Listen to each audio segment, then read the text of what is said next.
Hello everyone! Today, we are going to have a very interesting discussion. Our topic is Human Resource Management Functions or HR functions. Lately I've been receiving a lot of inquiries about what really are the functions of HR.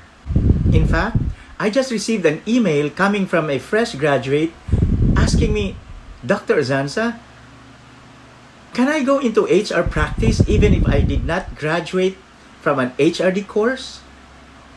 And we will answer that today. First, let's clarify some terms. We often hear HR. What does this mean?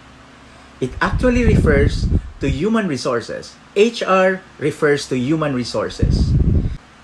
And you also hear HRM.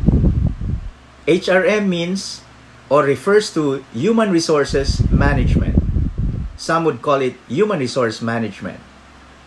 And then you hear HRD.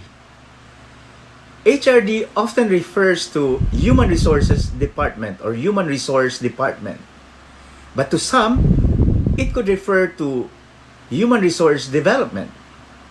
Now, let's clarify this as we go through the different topics for the day. Human resource management is part of the broader field of management. It actually focuses on the management of people or staff who were hired or recruited into the organization or business entity in order to meet a specific set of goals or objectives. Now, to address the question of what really are the functions of HR, allow me to introduce an acronym. By using mnemonics, we will be able to understand the functions of HR, and it's easy. Basically, HR involves 7 major functions. And you can easily remember this by remembering PRC, DPES. PRC, DPES. P stands for planning, HR planning. And in here, you actually focus on the visioning exercise, the mission of the organization, and you do this by having a SWOT analysis. You have an environmental scanning. You try to determine the requirements of the organization or company in terms of human resources, in terms of talents that you need to bring into the company or to retain in the company so that you are able to meet the company objectives or the organizational vision, mission, and goals. Part of HR planning is being supported by an automated HRIS system or the Human Resource Information System. R stands for recruitment or talent acquisition, and some call it recruitment and placement or recruitment, selection, and placement. And in here, you actually deal with a lot of functions in terms of finding the right people so that you can bring them into the organization. Hopefully, when you get the right people, they will be a perfect fit or match so that the company objectives will be met. Take note that recruitment is a growing industry by itself. In fact, there are a lot of companies, not just here in the Philippines, but worldwide, that are requiring the services of recruiters, professional HR practitioners who focus on recruiting the right people for their organization. A certain type of HR practitioners known as technical recruiters have evolved because they specialize on recruiting technical workers who are required by highly specialized companies like IT or engineering companies, and these companies are willing to pay technical recruiters that much for as long as they are able to provide them the critical human resources that they require. Of course, recruitment or the talent acquisition function would also involve some skills on onboarding. HR practitioners must be able to orient properly their new hires or recruits so that when they go into the company or join the company, they are able to properly adapt to the culture and to the policies and procedures required by the company. Needless to say, the skill would not only require finding the biodata or the applicants through social media, through Boolean search, through any other traditional sourcing strategy, but also some interviewing skills as well as coordination skills. Because in here, in this function, the HR practitioner must be able to work with a company that requires the talent or with a department that requires the staff, as well as work with a recruit so that they are able to meet and hopefully get into a meeting of the minds. You can just imagine how many calls a day or how many emails a recruiter has to send out or make so that they can find the right people out there in the labor market. Sometimes they work on referral systems, job boards, and many other ways of finding the right people. But you can just imagine how much commitment, how much hard work the recruiter has to do in order to find and to place the right person as required by a certain company or client. Now, let's discuss the third function. And according to our acronym, it starts with letter C. C refers to compensation and benefits administration. In this function, an HR practitioner has to understand the compensation policy or plan of the company. You know, all positions in the company are identified through job analysis. Once you have done that, then you do a listing of the required jobs or functions or tasks within the organization, and you identify the specific position that you will put out there in the market for hiring.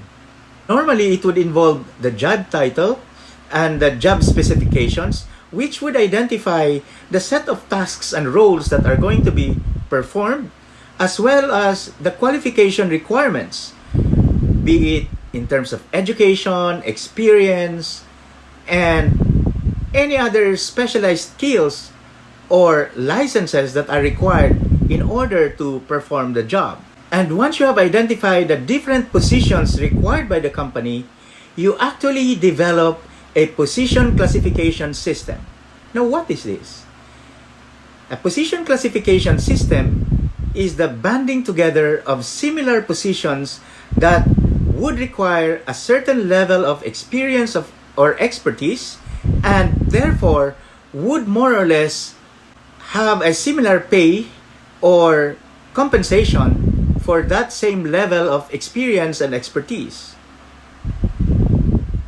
So therefore, out of the position classification system that we develop, you actually have to form a compensation model or a compensation plan for the employees or the positions that you have identified, and offer a similar package for those positions that are similarly banded together or classified under a comparable level of requirements in terms of expertise, in terms of experience, in terms of educational attainment or any other specialized requirements to perform the job. Now, once you have the position classification system and your compensation plan, then more or less you are able to determine which positions across all the different departments of the company would more or less receive a similar compensation package depending on their grade levels. Now, when you talk of grade levels, within one position, you can actually have a career path and you can have a different level or levels so that these people occupying the positions will be able to enjoy career development as they stay on with the company. Now, it depends on the company whether they would like a 10 level within a position or 5 levels within a position before they are able to cross to the next higher rank or position. It's really a matter of how the company would like to treat it. Aside from that, part of the compensation and benefits administration is being able to have some flexibility in terms of its compensation plan. As you recruit individuals, some, because of their background that they are bringing in with them, would try to negotiate their compensation package. And you should have some flexibility. Therefore, for every position, you should have a minimum, a middle level, or a mid-range, and a high-range compensation package that you can offer depending on the negotiations that would be going on with the actual applicants for the position. Because otherwise, if you just have one rate and that rate is not acceptable, then you will have a problem. Another one to remember in terms of compensation package is whether you would be open or the company would be open to overlapping pay scales.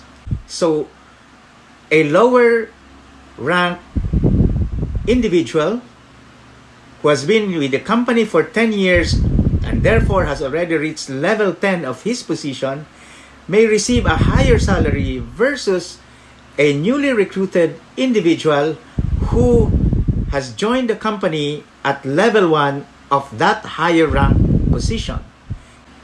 And if it is allowed by the company to have overlapping pay scales, then this is the case I am referring to. In some companies, they do not allow this, and therefore the HR practitioner has to know how to develop a compensation scheme or compensation model that will address that concern if the company does not want to have overlapping pay scales. Now, one thing that an HR practitioner has to remember is that not every performance or meritorious performance has to receive a corresponding salary increase.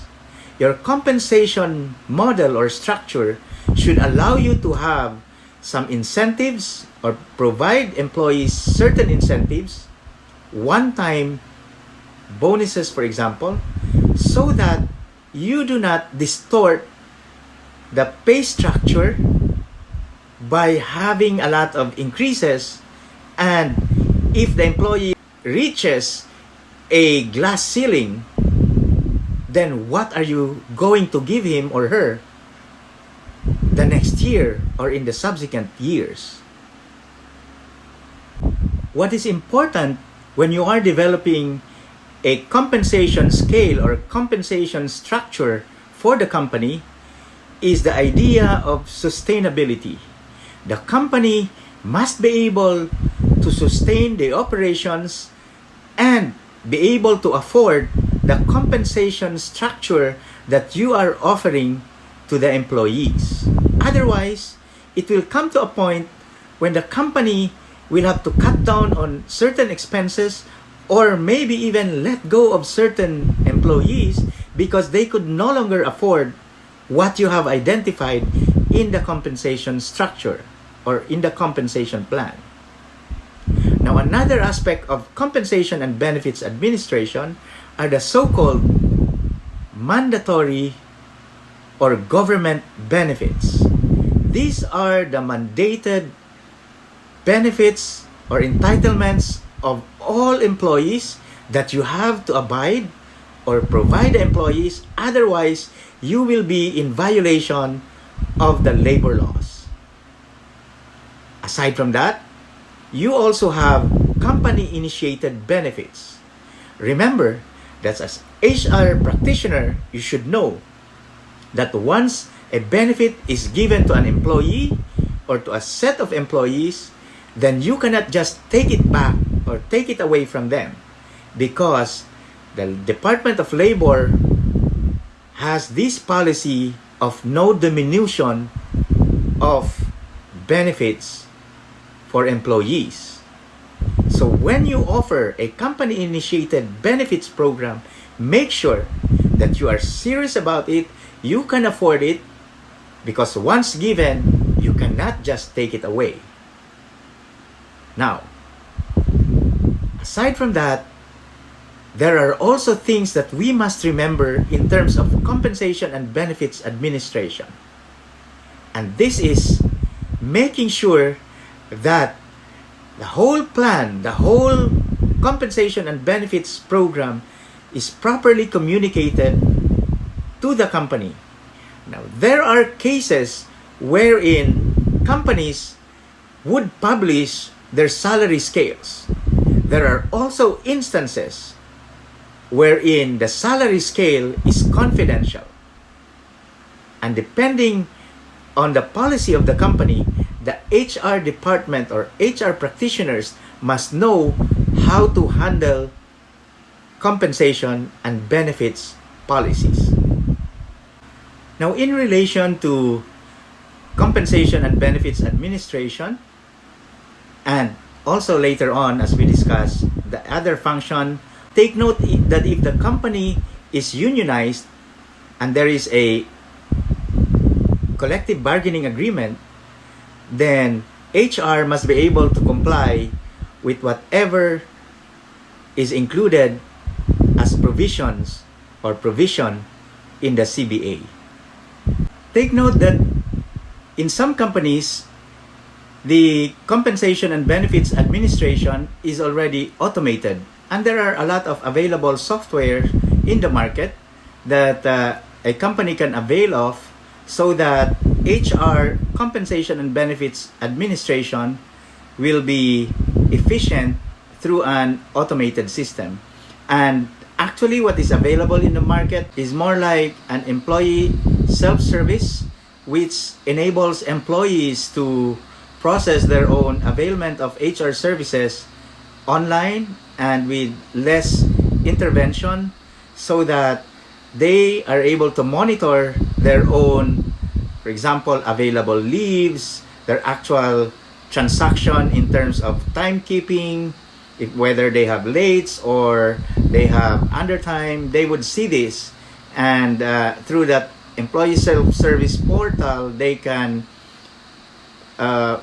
basically process from their side all those that they want to avail from HR. Now, let us discuss the fourth function of HR, which is development.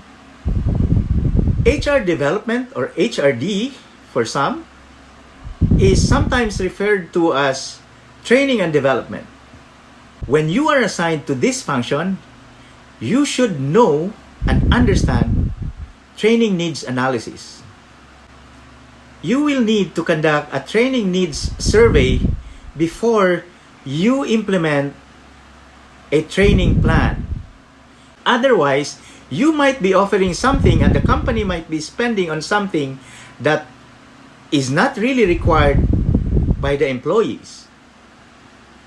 As an HR practitioner, you should know when it is strategic to offer in-house training, or you can just allow your employees to go on and avail a training that is offered out there, and you do that, that might be more economical for the company rather than offer the training in-house that would require a lot of resources and would require a lot of expertise which may not be available in-house. So the reason why we have a training and development unit within the HR department is because we want to take care of the progress or career development of our employees. We also want to be able to make interventions when they need certain skills upgrading or when there's a change in technology, for example, and you want your employees to learn to adapt to that new technology. Now take note that training and development has a lot of connection with career development and employee retention. The reason sometimes employees leave the company is they don't feel that they are growing within the organization. And training and development can address that. Aside from that, if they do not feel that they are learning new things, then they would think that they are stagnating and they would also leave. And if you offer a very good training and development intervention, then you could probably address that concern about turnover or employees leaving the company for lack of development programs. In some companies, they tie up training and development with succession planning within the organization. Those who are next in line or those who are being groomed to take over certain positions are already being lined up to attend a series of trainings that would allow them to acquire specific skills that would enable them to perform that future assignment. In here, mentoring and coaching are also part of the interventions or strategies to develop employees. The next HR function is performance appraisal or performance evaluation.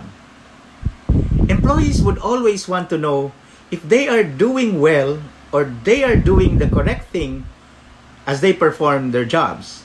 And performance appraisal would address this.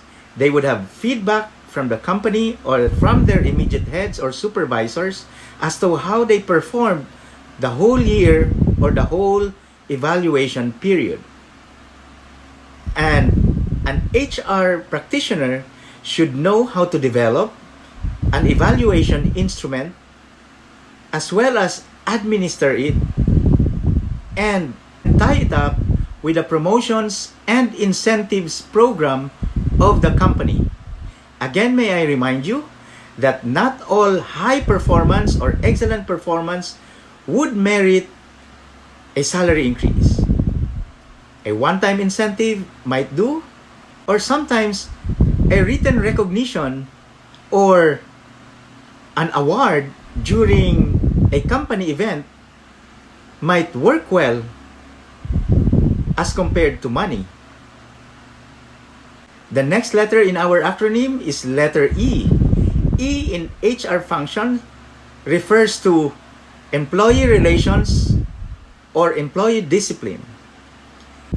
Employee relations refer to that function of HR where they ensure that employees are able to follow strictly the employee's code of conduct as well as maintain a good and harmonious relationship with all other co-employees, making sure that they respect the top management as well as the policies of the organization, making sure that they respect their co-workers and do not resort to anything unlawful or anything that is prohibited by the company.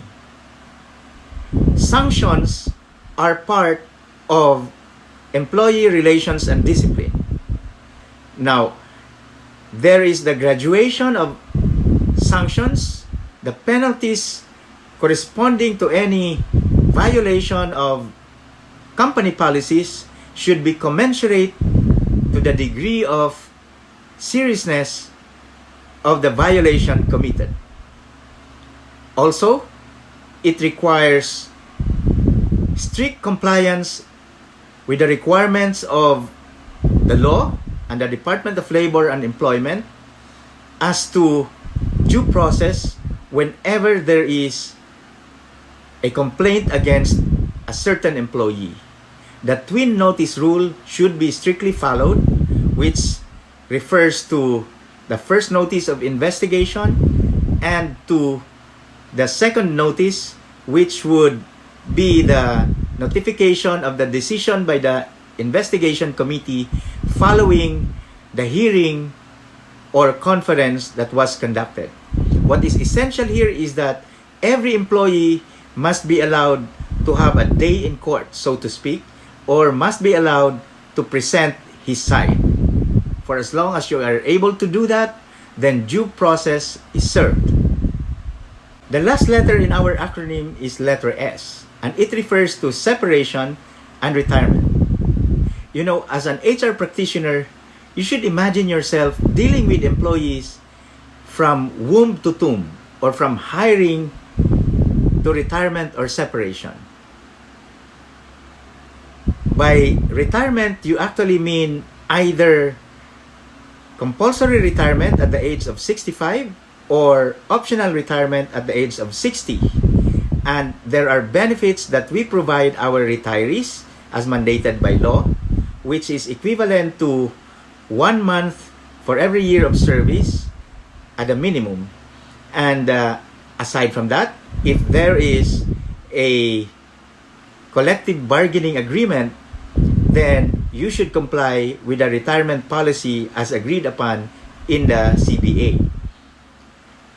Also, when you think of separation, then you also try to remember that there are different ways of separating an employee. It could be for just or authorized cause, and you must comply with the due process or the notice requirement so that the employee will be properly separated or in some instances terminated, and this would strictly require compliance with the Department of Labor policies and the labor code provisions. Now, when you talk of retirement, try to remember that you have actually worked with these employees for a long time, and therefore as an HR practitioner, you should make sure that they are treated well as they retire from the companies. In some instances, there would be a retirement program that is offered to the retiring employees to honor them, to recognize their contributions to the organization. And this is good. But what is more important, apart from the awards for loyalty service that they would receive, is that program to prepare them for the next phase of their lives.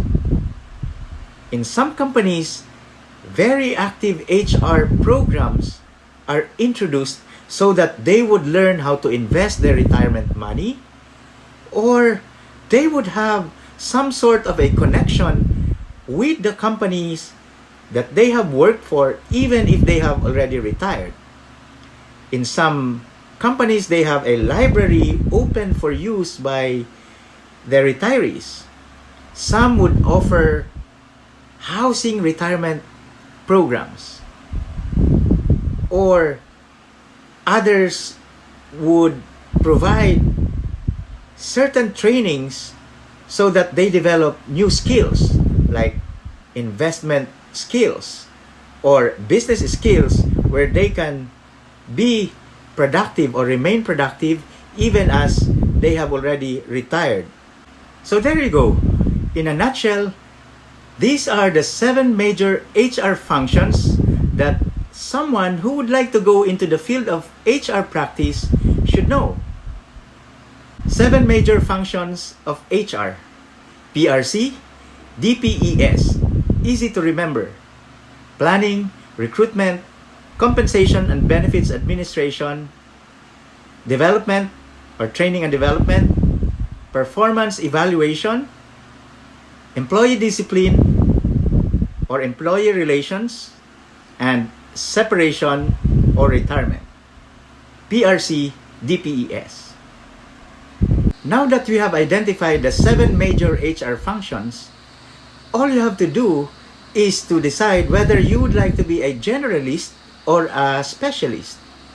Normally, one would like to go through all the major functions in HR so that you would learn every aspect and every bit of HR function or profession. And then once you get to know all this function, then you decide which one would you like to really concentrate on or specialize on. And then you become a specialist. You become a subject matter expert on that aspect or function of HR. And as to the question whether one can practice or go into the field of HR without graduating from a course that is related to HRD, then just learn these major functions and you're good. You can actually launch a career in HR. But I have something to remind you. If ever you go into the field of HR or human resource management, make sure that you realize that HR is the heart and soul of the company. And it takes a lot of patience, understanding, and commitment and love for employees before you can be a successful HR practitioner. So there you have it, ladies and gentlemen. That in a nutshell is the function of HR, and hopefully you enjoyed our topic for today. And if you want to continue receiving a copy of my videos and presentation, kindly click down below, subscribe to my YouTube channel, and follow me on Facebook. Once again, thank you and have a wonderful day.